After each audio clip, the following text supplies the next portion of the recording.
Ever wonder how feedback, especially the tough kind, can be the very thing that accelerates your career? Welcome to Smart Driven Women. I'm Rona Job. Here, impactful leaders and entrepreneurs come to share how they navigate their complex careers and personal lives. Christine Zwerling is the head of stock administration at Asana and has also worked for Fortune 500 and pioneering companies while helping a wide range of organizations solve their stock plan administration challenges. Since receiving the CEP designation in 2000, she has served in numerous roles within the Certified Equity Professional Institute at Santa Clara University and is currently a member of the Certification Council. She is also a frequent speaker for various industry events, including the NASPP chapters and the National Conference. Christine is also mom to two incredible teenage boys who keep her on her toes.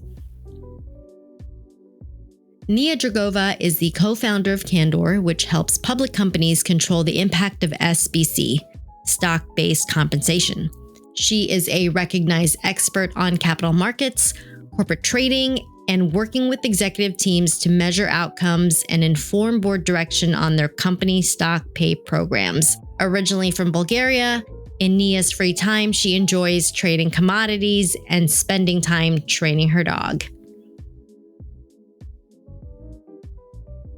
Sam Adams is a business development executive with deep expertise in equity compensation and IPO strategy. She's currently the head of business development at Candor, and she has previously served as executive director at Morgan Stanley, where she specialized in equity programs and IPO preparation for corporate clients.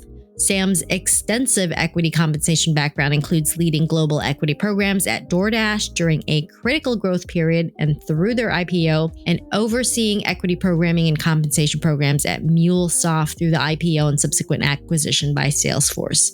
Sam also has a teenage daughter and is very enthusiastic about meeting new dogs and horses any chance she gets.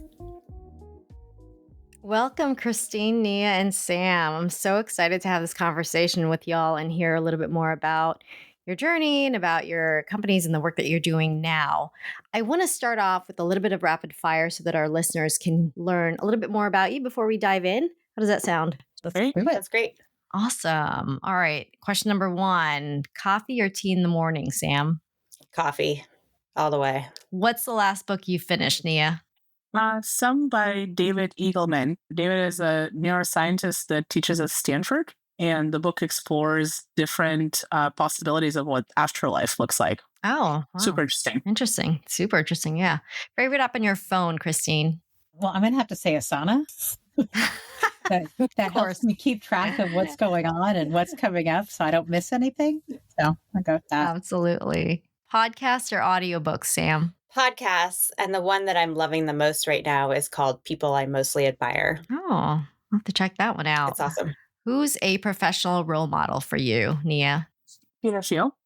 Best career advice you've ever received, Christine? That you're an adult and nobody needs to, you don't need to act like a child to your boss, and you can just trust your gut and make good decisions. Yeah. Be an adult, make good decisions. I like it. All right, this one's for everybody. The next 2 questions are for everyone. If you could have dinner with anyone, who would it be and why? Who wants to start us off? I can go first. Right now, I'm just trying to have dinner with Sam and Nia. Yeah. It's so hard to schedule. A podcast will have to organize. Yeah, exactly. we do like to break bread together for sure. Yeah. Aside from Nia and Christine, I would definitely go Neil deGrasse Tyson. He does this fabulous talk. Obviously, he does all of tells you all about how cool space is, but he also does a lot of talks and teachings around how to think, how to be a critical thinker and how to use your innate analytic skills to understand things better, and really how you can learn just about anything at any age. And I just think that that's fascinating. Awesome. How about you, Nia? I'm a huge philosophy nut. I've been into philosophy since I was really, really little. So any of my favorite philosophers, probably Schopenhauer is my most favorite. or anybody that I've lost in my life that I'd want another hour with. I think life is so short and so incredibly precious, which is a big reason why I am into philosophy, is sort of explain to myself why things happen the way that they do. And I think it's, even if I could have a minute with some of these people, it would be so incredibly valuable to me, and it would be such a special gift. I love that. I love that. And one last question before we dive in. What is one cause you all are passionate about individually or maybe collectively? Mine is financial wellness. I think it's something we don't teach people in school. And, we just launch them into a career, give them a big fat paycheck and say, go at it. And it doesn't set people off for being financially responsible, for understanding how money works, for saving for the future. And I think either the schools or companies need to do that for people to make sure that they aren't living paycheck to paycheck and that they're able to do a job that they enjoy because they love the job, not because they're living paycheck to paycheck. That's awesome. How about you, Nia? Definitely foster care. People that know me know that most of the money I'll make from Candor, from this company, will go into that. I think that societally, we really don't think about this enough. And then it has many downstream effects on society that we all love to complain about, specifically in San Francisco, like homelessness and drug addiction. A lot of these stem from a system that's fundamentally broken in its very beginning. I think every child deserves an opportunity to have love and to have, resources and to have safety and stability and access to very high quality education early in life. And I think as a society, we don't place enough emphasis on that. We place a lot of emphasis on the negative effects of not having done that. So that's something I'm incredibly passionate about and will probably spend the second part of my life working on exclusively. I love that. Sam, your turn. So I'm a big dog fanatic. I would have 10 dogs if I could, and someday I will have Same space and time here. for 10 dogs. Yeah. So I do, I've done a fair amount of volunteer work with local shelters. I particularly like to support the spay and neuter clinics. I think that they do really great work for the community and make sure that, the dogs that already exist have more of a chance of getting adopted without, overpopulating that area. And then Muttville is a senior dog rescue. And I just find that their mission is so incredible to help animals that have given their life to supporting humans have the best outcomes at the end. Yeah. Gosh, smart driven women have amazing passions. I feel like there's so many impactful things that you all are interested in and doing on the day to day that I'm always so impressed. So thank you for coming on. Welcome. Thanks for having us. First, a deep dive question to kind of get to know a little bit about you all and your journey and how you know one another.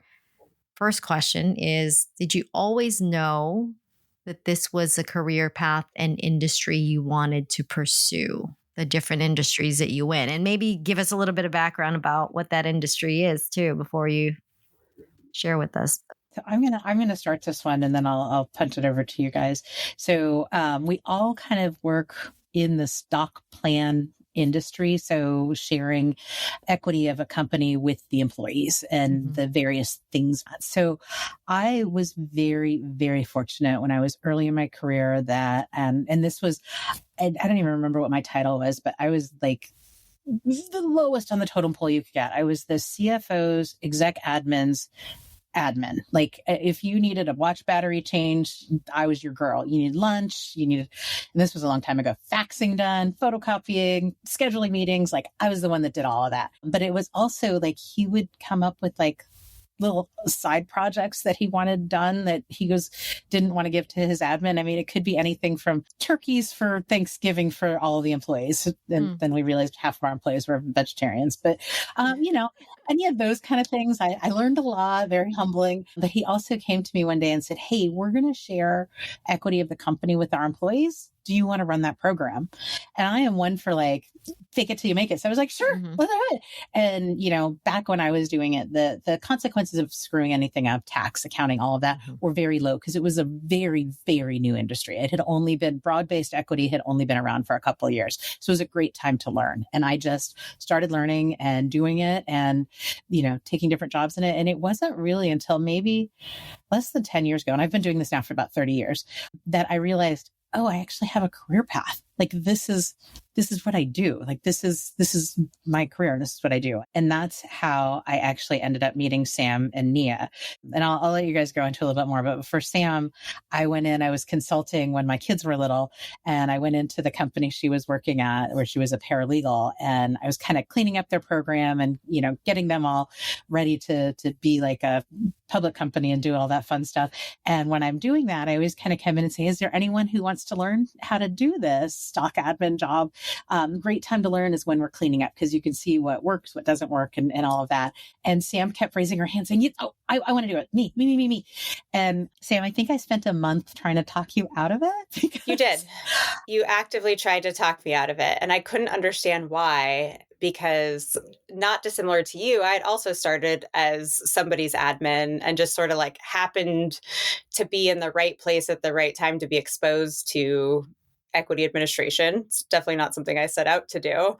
And then Christine came along, and I had just I've been doing miscellaneous things around the stock plan at that company. Christine actually started to bring it all together in a way that I was like, oh my gosh, this is a job. Like, this is an actual like professional endeavor that people do. Mm-hmm. But in my defense, the reason I tried to talk you out of it is because I could see that you were so smart and driven.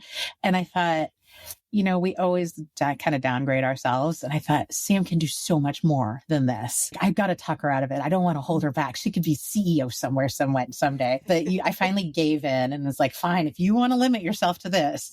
But you have taken off and built an amazing career. So, but I think that was kind of fun that I got to try to talk you out of it. Yeah. But I think what, I realized was that this really sparks intellectual curiosity for me. It's so multidisciplinary, and being able to see the relational part of it from the employee perspective and be an employee like who is receiving equity and not understanding it, while also learning how to like what the full universe of that ecosystem looked like to make sure employees got it and they could use it and like their needs were supported was super interesting. And I've gotten to work with, amazing general counsels and CFOs over the years and do some like really interesting programming at tech companies in the Bay Area around how to like build equity programs that make the most sense. And so that, that led me to meeting Nia through Christine, because she was like, hey, you guys should really know each other. You've both worked in this space and are coming at it from different angles. And at a minimum, you should, have a chat and be friends. And then that led to me joining Candor. Nia's another one of my favorite stories too. Yeah. You should tell that one. Tell people. Tell the people how you scared me. So I don't know. This is now at this point probably close to 10 years, maybe. I don't know, six to 10. So Christine, I'm seeing a pattern. You're like, you meet Sam and you're like, stay away from this work. You meet Nia, you're like, I'm scaring Nia. Like, you're just making like one hell of an impression one after the other with these longtime friends of yours. And then what does that say about us that we're like, no, we want more? Yeah. You think it's horrible when you want to beat us up? Sure, let's do it. Yeah, so Nia had started building Candor, and some of the way she was marketing it, it was very aggressive. I met her at an industry event, and you can see, you hear Nia, she's very happy, very, energetic. And she came up to me and was like, hey, so this is who I am and this is my company. And I just laid into you how horrible it was. I liked the idea, but you were doing everything wrong. And I don't know how, I was very impressed. You did not cower. You did not cry and run away. You just took it in. And then you literally came back a couple months later and hey, I heard you. Let's keep talking. You kind of you can talk about your journey on that side, but you listened to what I said and you made some things you agreed with, some you didn't, you're right. And you kind of just built your business and you just kept coming back for more criticism. Yeah. Having also been a consultant, I know that feedback is also a gift. So if you can find somebody that will give it to you, I need to work on my delivery a little bit, but I think that's how I met you. And I just fell in love with how passionate you are about what you do and learning what you do and moving on. And so that's how we met. And so I already knew Sam had this passion and you had this passion. And so that's where I was like, you guys need to meet. And when you both met and then you both afterwards called me and were like, oh, she is amazing. And it's like, I knew it. I knew you guys would get along great.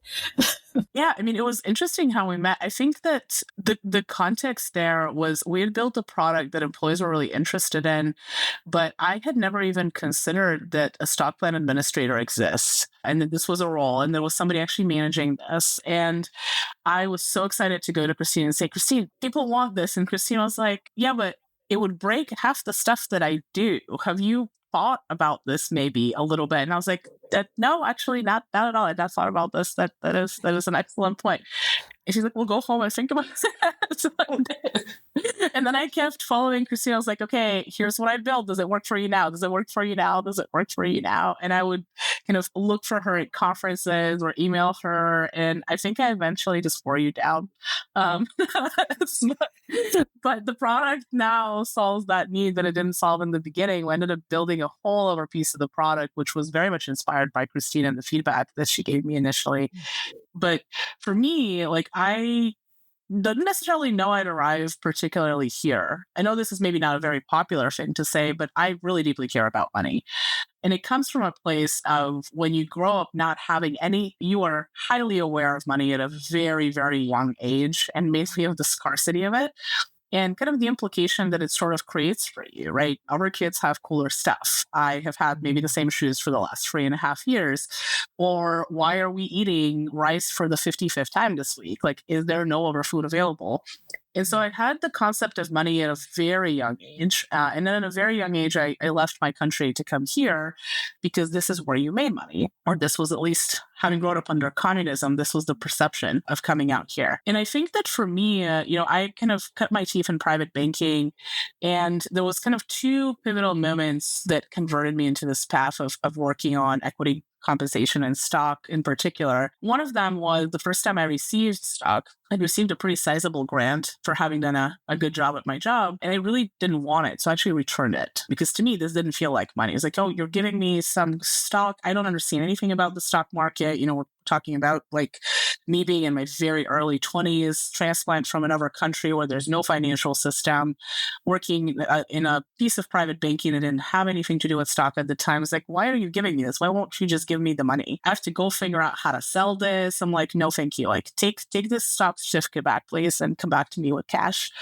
And people thought it was absolutely crazy, but I had, two grandparents back in Bulgaria who, I can't send them stock. They have to buy groceries with something, and it has to be cash. And so this is the first time I came across equity. And I think I started thinking about this really deeply as a problem because I saw it across a lot of our clients in private banking. There were the very wealthy people, the CEOs and CFOs of these companies who got paid in stock, and we serviced them so intensely. Like, we would go into people's homes and take our shoes off and sit on their couches and spend hours and hours working for tax strategies with them. But then there was everybody else, people that were more like me at the time, right? A regular employee who got stock and just like me did not understand what it was or how to use it. And we weren't going to their homes and taking our shoes off at all. We were barely answering questions on the phone. And these were people that actually needed the help a lot more because they didn't come necessarily from a place where they knew how to own stock at all. Many of them came from a background like mine or from another country where this is not a concept.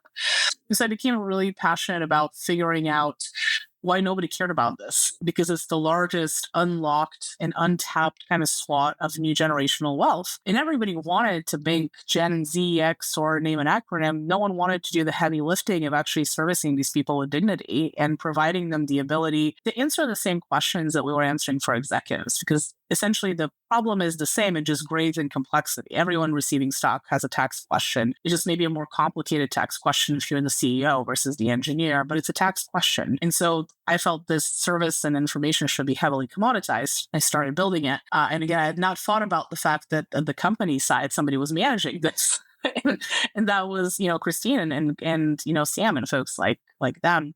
So I'm really grateful for the guidance that I received from Christine early on, because I would not have built, a company-friendly product. I would have built just an employee-friendly product, and there would have been this constant friction. And now we're in a place of growth for the business where we can service both the company and the employee. And, in no small part, I owe this to Christine. And when I met Nia, it really was like the culmination of everything I knew how to do and all the things that were missing. She had been like simultaneously thinking about, probably over a very similar period of time. And so there were sparks, of course, when we met, because it was like, yeah, I've been trying to solve this problem manually with like workarounds and like third-party providers for years. And now there is a system that brings it all into one place and delivers a ton of ROI for the direct employee that's using it, but also for the people like Christine and I that were running these programs, and sort of lost sight of what happened to someone's stock after it vested. It's a really unique product, and the mind share between the three of us together has also been amazing. And that's, I think, my passion of the financial wellness just aligns up so much with Nia and Sam, because I would see that. And I would see that, you've got the financial advisors are bending over backwards to help the senior executives. But then the 95% of everybody else, it's like, good luck, go read this, hope you make the right decision. And it just kills me because it is where I see that generational wealth being able to change, especially with people from backgrounds that don't come from money. And I love that. And I hate seeing people, turn down grants when it's like, no, this could really, I know you don't want to pay more tax, but tax on $1 million is better than tax on nothing. So, but it's intimidating, right? Like it just feels very scary, and it feels really big, and that every decision around it starts feeling really big. And I think that, for me, the fallacy has been there was a massive push around diversity and DEI hiring, right? And many of the leading tech companies in the Valley put such an enormous pressure around how do we attract and retain and really groom this talent? How do we pay them? How do we figure out how to make pay fair? And then you pay them, the vest happened, they received what you paid them, and you just let it fall off a cliff for them. Because managing money is not something that everyone gets taught at home. It's certainly, even in the US, it's not something that gets taught at school. And so we take it for granted that because someone is a product manager or an engineer, we have clients at Candor that are a SVP of a company you would very well know, like trillion-dollar companies. They don't know how to manage their money because they are even too small for some of these wealth managers to pay attention to. And because the person feels like, hey, I've been raised to think I'm really smart, I should know how to handle this myself, that is where the system falls through. It's like, actually, it's okay to be vulnerable with money. Money's not always a smart thing. Money's always like an emotional decision, actually. And that's the biggest lesson I learned in banking. Managing money is a lot about regulating your own emotions and a lot about setting patterns and intentions that are long-term. And that's not something that a person can outsmart. It's work that you have to do like very deliberately. And a lot of these folks that get hired to these roles so young and don't come with that structure. And so I think as a community in tech, we kind of need to embrace the reality of being smart's not sufficient. You need to also have the ability to lean on like structures and systems that are going to work for you that are not driven based on being smart. They're driven based on being disciplined. These are two different things. Yeah, and I can see how that has been a driver for you all. It sounds like you all really appreciate the value of the proper information being shared with others, but also being able to get the right feedback from each other. I feel like y'all talk about, I got this feedback, I got this direction, I got this guidance. In this day and age, do you find that folks are open to feedback? Because I feel like that's how you all connected. It's like, hey, you made me better. You made me better by doing this. You made me better by giving me this feedback. I feel like there has been sort of a negative connotation to that word, but really when you use it to better one another, like to truly better one another, I mean, that's when it starts to result in a company like Candor or a relationship, professional and personal, like the three of you have over the past many years. I would love to speak to this. I've been very fortunate to have some great bosses and mentors that were very candid in their feedback. One of them, I worked with Sam and I both worked for this woman, and sometimes it hurt, right? You had to kind of take a breath and step back and think about it. but it made me a better person. And there were definitely times when she was like, you need to change this behavior. Like, this is going to hold you back. Not only is it making it painful for this, but it's going to hold you back. You need to think about that. And it's like, it was right, you know? And so I do find feedback is a gift. And I actually had a short story that I wanted to share in the end, Sam, that actually happened yesterday. Oh my. This was Sam. This was the person that you had recommended contact me. And, you know, we all get these contacts a lot from people who are like, hey, I'm doing this in the industry. Give me some feedback. And I usually at this point, I've gotten a little bit better at feeling out like if they can really take like Christine feedback. And so I'll be like, which could be savage, which could be very savage. Exactly. So I kind of start out with like, just some gentle advice. Like maybe I would do this. It happened to be a man and not a woman. So maybe that was it. But I kind of gave him a little, little sprinkling back at that. And he was very receptive. He's like, oh, thank you. It's so helpful.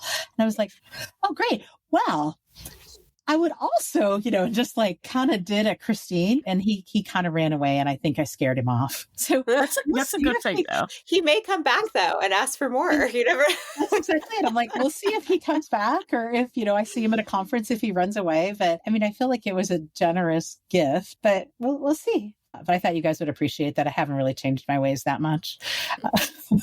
So Christine, after we initially worked together and I went on to another company where I actually got to lead the equity team, and it was my first time doing that, I had our CEO and general counsel. I really worked for the general counsel, but the CEO loved equity programs and he wanted to be involved in every decision around equity. So we built the guidelines together. We went through every grant together, like all of the performance reviews together. And this man was, he had limitless energy for these projects. And I was like, this is crazy. But he also had a ton of very critical feedback because he came from an engineering background about how to optimize leveraging equity for compensation.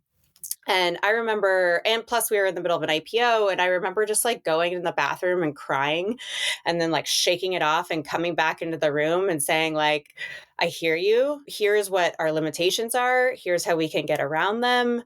What do you want to do? And just like letting him like keep going, because being able to go through that iterative process and like develop confidence that even if you don't know something, you can learn while you're in flight is a huge boost to how you're going to be able to drive your career and take on like new projects along the way, right? Equity, like I feel like a lot of our people that work in our industry end up doing the same thing for their whole careers. And the three of us have really taken like different opportunities and probably coming out of like weird situations and said like, well, how can we capitalize on this to like have more upward trajectory and like what we learn and what we can build and deploy to our customers. And sometimes that's the employees that you work with at a company. And sometimes for, like at Candor, it's an actual public company that's our customer. I think for me, like I think Christine alluded to that, and Sam has recently found out since we started working together. I'm a very pain-seeking individual. If something hurts, if something's uncomfortable, if something makes me insecure, I'm gonna run towards that thing, and I'm just gonna keep hitting my head against that until it cracks. And I think is that like the philosophical need in your mind? You're like, I need to find out why this hurts or why.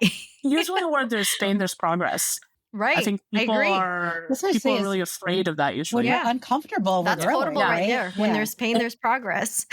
When there's people like Christine that have a very strong opinion, and especially if that opinion is counter mine, that means that they know something that I don't. Strong opinions that counter are usually knowledge that's not discovered. And so I always take it from that perspective of like curiosity, and pain for me is a curiosity. It's like, why do I not understand why this is painful or hurts, or what's behind this? There is a core. Because if you put yourself in Christine's shoes, she has no incentive to give me any kind of feedback, right? Like she's just, living her life, doing her job. I'm a person from the internet that is now like, hi, hello. And she has no reason to give me feedback. And if she is giving me feedback, and it is very strong feedback, that means I'm missing knowledge. And so that's always how I approach this. And I think being low ego in situations where people give you feedback is really important, because people are not giving you an opinion of you or a reflection on how they feel about you. People are telling you you don't know something. And so getting to that, what do I not know, is really important. And I learned this the hard way. I worked for a boss for a decade whose motto was, there's no work-life balance, there are only priorities. And so, for nearly 10 years of my life, like I would do 18-hour days with dry cleaning hanging in my room and a cot under my desk where I slept, and 50, 60, 80 revisions on the same deck that's going to the board of directors. And at the time it was really painful, but I endured, and I think I'm probably one of the longer tenured people that has been able to work with her, because I felt that there was still something to learn. And so I think the most important thing that people lose is the ability to remove their own feelings and their ego to seek the knowledge, because you'll grow when you take somebody like Christine, who's been in the industry for decades, who understands the ins and outs of everything, and probably has a better vantage point to me on many points and guiding principle. I also see that when someone's giving you feedback, especially when it's tough, like they're making an investment in you. Like they also see that like you have something to benefit from this, or you have something bigger to deliver. And because if people don't see that you have value to provide, they often don't give you a lot of feedback, right? They kind of just, like will shut the conversation down or be unresponsive. Yeah. And so even when it's painful, like maybe especially when it's painful, like that person is trying to help you learn something. And so like that's an opportunity to grow and to evolve. And so, and like, I think that's something the three of us have all learned to do really well with, our styles are different. And I think my biggest takeaway from that is like, I try to deliver feedback in a really warm way, right? Like there's this concept called radical candor where, it's like, it's a matrix, right? Yeah. And so you can give feedback by being an asshole, but that means you're probably not going to get the results that you want. And so there's like this through line that's like a combination of like warmth and deep caring about other humans, and being able to be like completely candid about what you need to tell them, that I think is so important. That's funny. That's one of my favorite manager books too. Yeah. I love that. Ditto. Yeah. I reference it so many times, and if I can, I will recommend it to folks who have maybe just started to be in a manager role or a leadership role, and they have to give and take feedback also. I mean, the idea of taking feedback as a leader, I feel like is not talked about enough. Right. But and giving feedback is not talked about enough. I mean, in my role and in Sam's role, our clients have evolved from being the employees to being the CEO sometimes the general counsel, sometimes the board, the CFO of a public company. And so imagine what that feels like for, like I'm an Eastern European kid that kind of grew up with, as I told you, like very little, came here with very little. And here's companies that, I completely admire. And I'm sitting in front of a CFO and I'm trying to tell them like, hey, I'm trying to give you feedback and I'm also a stranger. And so giving feedback in a way that drives value often is just removing the person from the problem and talking about the problem, right? Right. It's really valuable to be able to do that and bring data and bring like evidence and do it. Not necessarily, I'm not a warm feedback giver. This is where Nia and I balance each other out. I am a feedback giver. I'm working on it, but I'm more of a Christine than I am a Sam. Like if we had to put it on a spectrum, sometimes Sam brings me ideas that end up actually being really great ideas, but my initial reaction is no, and no is like a full sentence for me. And so I think we've like worked through like, why not? Please add a few more words to this. But it's been a process because I'm very Eastern European, and my boss before I became a founder was also very, from that part of the world. Like she was Turkish, I was Bulgarian. And so like single syllables were full sentences. And now I'm just adjusting to like a broader spectrum of vocabulary and vernacular could be your thing. Even at the conference. Yeah. Even at the conference we were at this week, we had something happen with the conference staff where they kind of changed up the layout of our area, and I just shooed Nia away because I think we've established enough trust with each other at this point that I was like, we're not going to win this battle. Like she's not the right person to handle this, and I was like, you got to go. I'm fire and brimstone. I'm like, there's a 0 and there's a 1. There's a black and there's a white. Like there's nothing in the middle. Yeah, this needs the company's called sunshine. Candor. Yeah. Let's just go. You're moving my tablecloth from here to here. That is gonna get. That's a battle I'm gonna fight. And Sam's like, "How about you take a walk?" And I was like, "But Sam, take a walk." I was like, "Okay."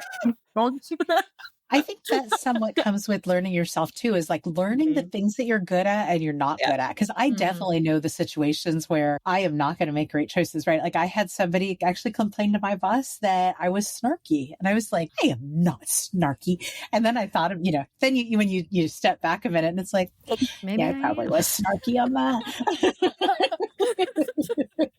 Probably came out as a little snarky. But it's like, I know myself. I know when I have, like for me, I don't have patience when somebody talks down to me or acts like I don't have an expertise in what I do. I've gotten to that point where I'm like, no, don't question that. Like and so I do get snarky when somebody's like, well, do you know how equity works kind of thing? Like, let me tell you, I had somebody in a meeting one time. There's a certification program for stock plan people called the Certified Equity Professional. I got my CEP designation in 2000, so a long time ago. And ever since then, I've volunteered for the institute that runs that, writing questions, editing questions, certifying the exams. Like I wrote some of the books that they were using, like all, very enmeshed in what the expertise in this. And I was sitting in a meeting with some other stock plan people and other, executives, and somebody didn't agree with something that I had said about, like, I don't know, ESPP tax or something. And somebody actually said in it, well, I just took the CEP exam. I think I have the right information. And I looked at him and I said, I write the exam. Don't question me. Oh, snap.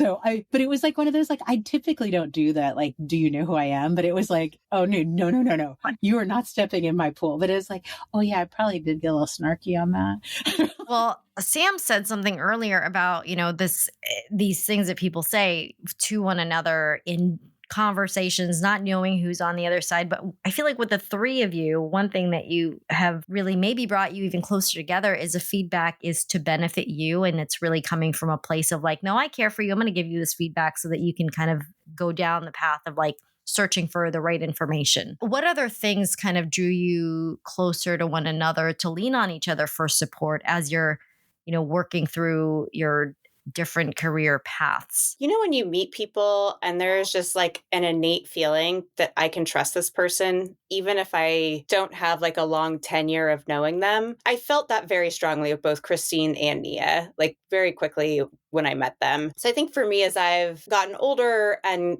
gotten further along in my career, listening to that gut feeling, because it swings the other way too, and just being like really conscientious of like, what does this feel like in my body when I'm next to this person, and reacting from there. And I think when I was, more junior in my career, I was like, really willing to like listen to anything and take it all in. And while I may have a different style than Nia and Christine and like redirect people in a different way, I also recognize exactly how it feels in my body when I'm communicating with that person. And that allows me to navigate like how best to utilize them for what may benefit both of us, and when to, shut it down if it's not the right fit. I had 100% was going to be the same as the trust. I didn't get the feel from either of you when I met you that you had ulterior motives for wanting to talk to me. It was like, you just wanted information. You wanted to better yourself. And it's like, and I never have ulterior motives. I feel like I'm not that smart to like have that many lines of thinking going. And I'm just very kind of Pollyanna on things. And I have had that trust broken by people. And it is kind of, you do learn pretty quickly how to read people and how to figure out like, are they using me? What are they coming at me for? Like, what, are they just being and genuinely honest? Can I trust them? Yeah, I mean, I think that the ability to trust somebody is really like partially what Sam is saying is you just feel it, like you have an intuitive feeling when people are trustworthy, but you also like trust but validate, right? The more interactions you have with a person, especially when a person's guard down, and you're talking just about life, not about work, not about feedback, but it's just like, what is this person like as a human?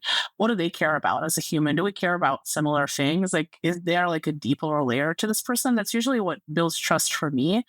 Is people might be one way at work and then be a completely different person when they're outside. And I think a lot of what bonds the three of us together is we believe in a lot of the same things. And like one of those things across the board for us is having integrity and interactions with people, caring about like a problem from the very small detail to the macro view. Like, I think all three of us are very detail oriented people, which also like builds trust. So while we're really different just as people, I think we're very similar in how we view the world.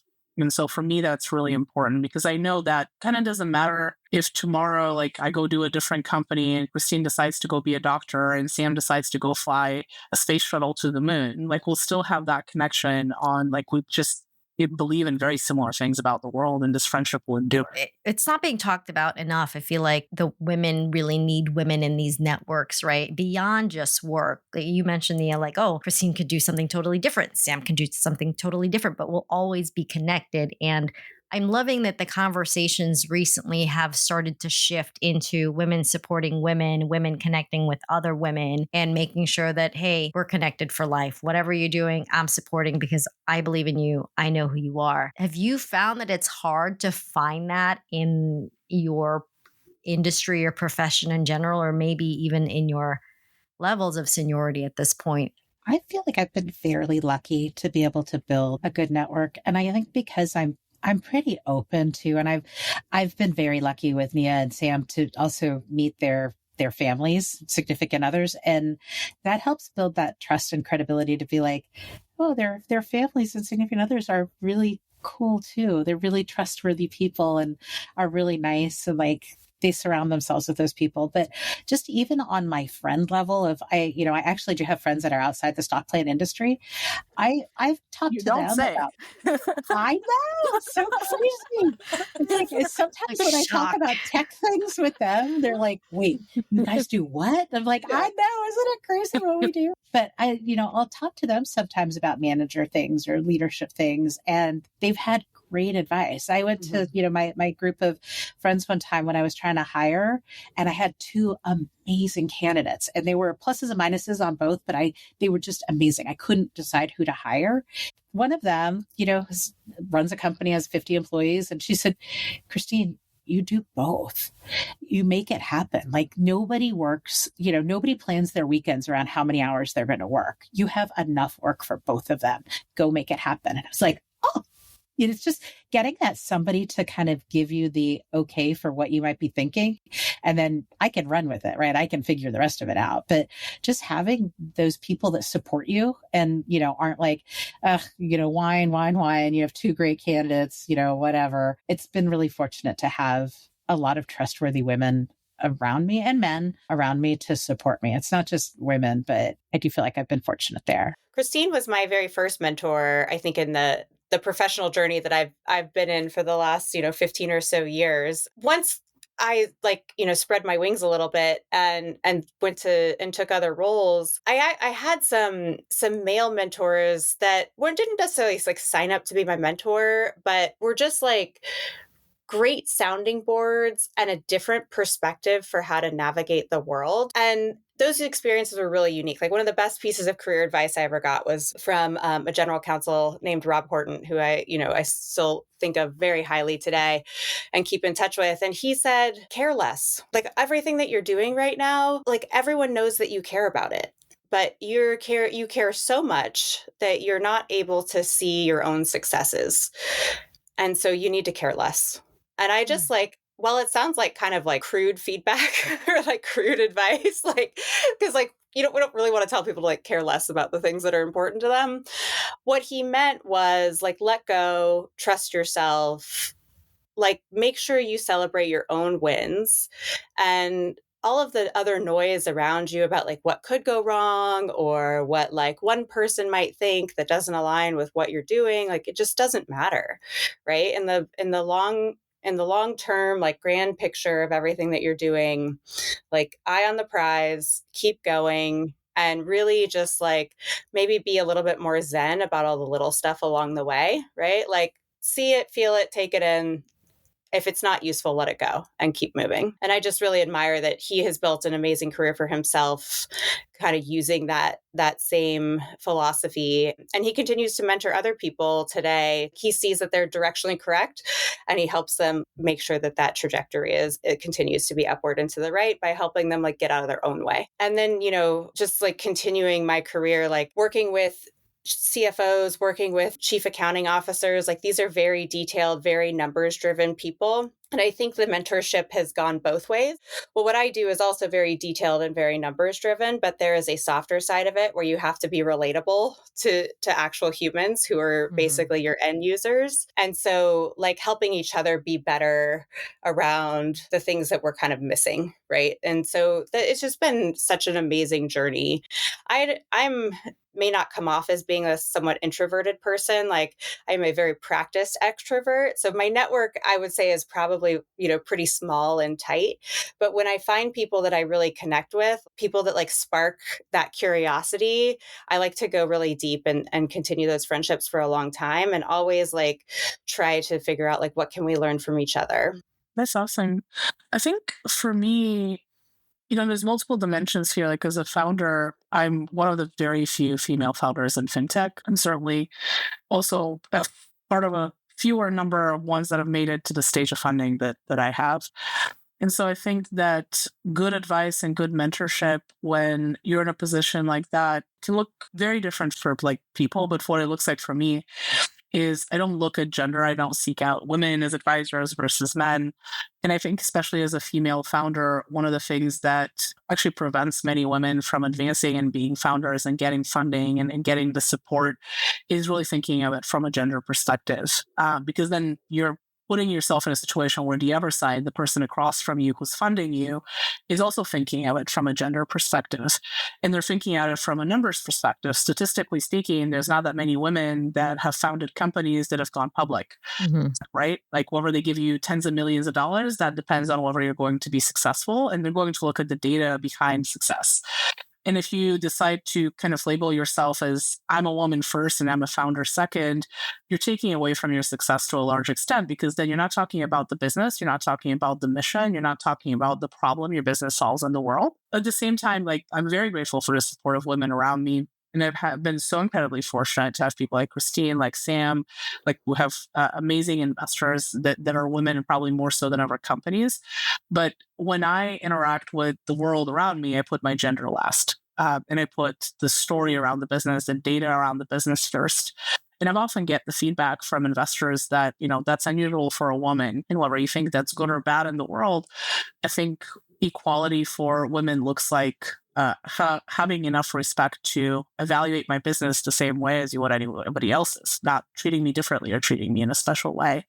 Just give it the same type of rigor and give it the same type of, review that you would for anybody else. And so I think that's also really important to remember, as much as there are disparities between genders and they're very vast and very deep. Part of closing that gap is being able to talk about what you're building from a place of how valuable what you're building is, and not from a place of, look, like I need assistance because I'm different. It's going to be harder. Yeah, you're different. It's going to be harder, but your idea is either a good one or a bad one. Your company will either go public or it won't. Your business will either make money or it won't make money. And that's at the end of the day what people invest in. They don't invest in individuals. They invest in the ability of the business to scale and the ability of the individual to get it there. So I think that's important to remember.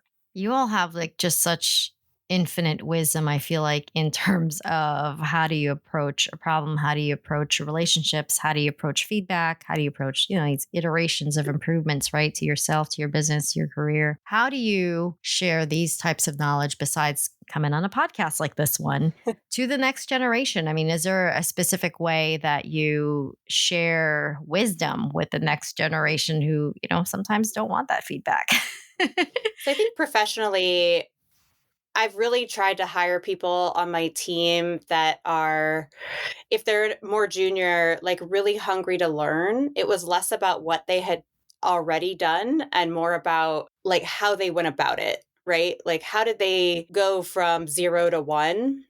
And how can they like define that for themselves? And like what do they see as that like being a helping them like kind of optimize like future judgment, future choices. And so I've like had the pleasure of staffing people that I would like to say I mentored that, were just like really high achieving, and all they needed was an opportunity. And they needed somebody to also like show them that they trusted them, like give them the information they needed, and then let them cook, like let them go and try. And I was really fortunate in my career that people let me do that, right? Like they they gave me as much information as they had to share, and then they let me go and try and do it myself. And then, obviously it was often an iterative process to get things right. But I've really tried to do that for other people, because I think you learn best if you're able to experiment on your own and go research and seek information on your own, as much as you are like being directed to do something. And with my daughter, I really try to kind of give her that same bandwidth, right? Like,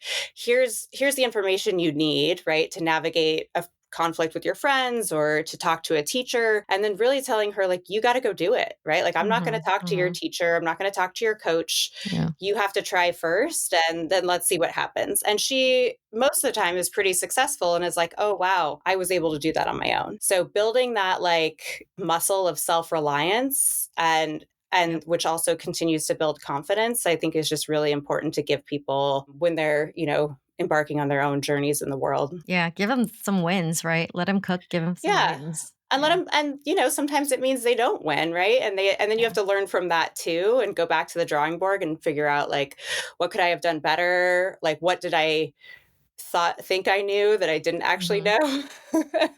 and try again. But yeah, I think for me, like, learning and success really comes from doing. Yeah. And even 100%. even now at Candor, right, we're still a small team, and like, I know I'll be really comfortable expanding my team when I understand what we're doing, right? When I've actually gone and done it myself and can articulate it really well to someone else. And that's just, that's kind of always just been my mode of operating. It's like, I need to understand it, I need to do it, and then I'm able to help bring other people along. My son just got his driver's license.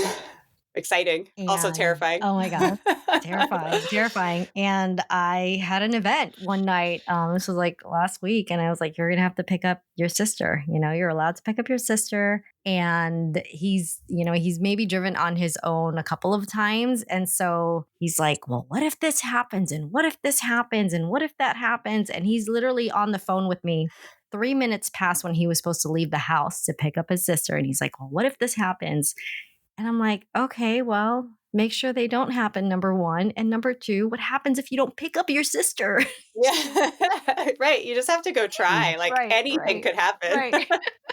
You're just going to sit there, and that's the consequence, right? And I think it's so hard because if you've never done something before and you're doing it for the first time, it's super scary. That's one of the things too, when I build teams, I look for people that have those critical thinking skills and that they have a passion, right? Like, I could teach you the job, but as long as I know you can think and that you are going to be passionate about something and just like dig in. And, if I give you the rope, you're going to take it and run with it. But it's also building teams where it's okay to fail. Like, I constantly tell, my team members, like, times that I have really screwed up and, what the outcome was, to let people see it's okay to fail, especially when you're younger. So often you feel like, oh, if I break it, then I'm going to get fired and it's going to ruin my life and everything's going to be over. I'm going to be homeless. Right. But you don't have that. Like, we all fail and break things. It's all fixable. Like, we're not, unless Sam decides to go off and be a doctor. None of us are doctors. Nobody's going to die because of what we did. They might lose some money, but it's just money. It's just paper. We can fix it. It's that kind of thing. And I think that helps people to take risks when they know it's okay to, like, fail a little bit. And that's my job too, right? Is to sit there and watch it and kind of grab it before it becomes a flaming ball of whatever and just kind of help redirect it. But I do the same thing with my kids too. It's the same thing. It's right. It's like, you give them, like, you got to go do it. I can help you with some words to use, but this is on you. Like, you go advocate, do it. And I think once they see they have some wins, that it helps for that next step too. Confidence building. Nia, any specific advice for next generation or the other listeners? I mean, maybe a little bit of both to close out on that. I mean, as for next generation, I think the most important thing in being professionally successful is emotional regulation. Being able to, like, make mistakes, not make mistakes. Like, it really comes down to how you handle that. Like, for instance, if you make a mistake, whoever you've made a mistake for, you better be the first person to tell them. You better tell them in a 1 second flat. And that really comes with having very strong emotional regulation and having very low ego. Work is about work. Work has to be done with very high precision. And no one can do high precision work if you're not emotionally on top of yourself. And you need to be able to get over things extremely fast to be able to move really fast. I think a lot of people are passionate about creating something into the world, and that passion then translates into analysis paralysis. Like, Yeah. we can't move forward because it has to be done a certain way, or we've made a mistake and now the world is going to collapse. None of these things matter if you focus on emotional regulation, because that's essentially what precision and being detail oriented comes out of, is the ability to take yourself, put yourself on a shelf, think about the work, do the work perfectly, be able to detect errors because you're not putting your emotions into it. So you're never going to rush work. You're never going to do something you're feeling insecure about, because it's always about precision. And then you can measure how much risk you're willing to take and how much risk is appropriate to take because your emotions are not in there. You can never have a job where you are successful at. You can never be an executive. You can never be a founder if you're not emotionally regulated, because you are not able to measure risk properly unless you can manage your own emotions and the emotions then of those around you. Like, when you become a manager and you start kind of managing people, what you're essentially doing is you're really trying to detect where another person has an obstacle, or either you or somebody else or anyone able to lift that obstacle to make that person more effective. Because what you're trying to do is you're trying to remove them from a state where they're approaching a problem emotionally to a state where they're approaching a problem pragmatically. That makes them ultra times more powerful. And I think a lot of times people focus on managing as like, I will tell this person what to do. Like, your job is actually to be the janitor. You have no ability to tell this person what to do. Your ability is like to basically be an outside observer and see, where is there's like friction that I could take out, or where is there friction that maybe I'm creating, or where is there friction that is coming from something that is manageable, but not to manage the person. Like, you hire people because they have the potential to do it. You're not going to create that potential. What you'll create is like the environment for them to be the best version of themselves. Wow. If I could give people one advice, it's really that. And I think if I could think of it from a gender perspective, we're the more emotional gender in general. And that is a superpower as well. There's situations where, I speak to a CEO, a CFO, and they are very emotional and they just need me to take them down emotionally before they can listen to me practically, because they have this kind of pent up energy. I speak to CEOs who have savaged their entire team, yelled at every single person that works for them. They come to the meeting with me with that like bull level energy. Right. And we need to take that down to a place where, again, it's emotionally regulated enough for us to talk about numbers and to talk about, and not being afraid of people that are both powerful and angry really comes from the ability to regulate that inside of yourself for yourself. You regulate your fear, you regulate how much you're willing to take. Now, that's me on a good day. That's not necessarily me on all days. And Christine and Sam both know that super, super well, but that's what I strive for every day. And I try to be just a tiny bit better towards that all the time. And I think that's what success really looks like. And maybe one day I'll fully get there, but that's for me what it is. Amazing advice. I mean, I sleep better at night knowing you women are leading the world and providing such amazing insights and leadership to others as well. Well, before we conclude, and thank you so much for coming on, I would love for you all to just share with our listeners, how can they find you? How can they connect with you? And how can they support some of the passions that you are also into? Sure. You can connect with me on LinkedIn. That's the one good thing when I got married and got that last name Zwerling. There are not that many Christine Zwerlings. My maiden name was Garcia, and there were so many Christine Garcias. So Zwerling has been great for my career, and he's a great guy. So great family, all those things. But so you can connect with me there. I will respond to messages. I am passionate about the stock plan industry. It's helped me build this amazing career and meet these amazing people. There is the Certified Equity Professional Institute run from Santa Clara University, where my older son will be going in the fall. You can support them by looking up CEPI at scu.edu. You can get more information on the program there, especially if you have anybody who is working for you and you are a public company and is looking for a career path. It's a great place to start. Awesome. Thank you. Yeah, you want to go next? Sure. You can find me on LinkedIn as well. I don't respond on LinkedIn very often, but you can definitely find me there. I tend to post a lot about equity compensation, mainly from the view of the company, how a company should think about that. If you're you're leading a program, or if you're compensation board committee member or CFO or GC who's trying to make decisions. And you can find the company at candor.co. And if you'd like to connect with us, the best thing is actually to connect with Sam. So I'll hand it over to Sam. I'm also on LinkedIn, and that is a good way to connect with me. I'm highly responsive on LinkedIn because I am just so curious about what people are doing professionally, and I love asking maybe very basic questions about other people's industries and jobs.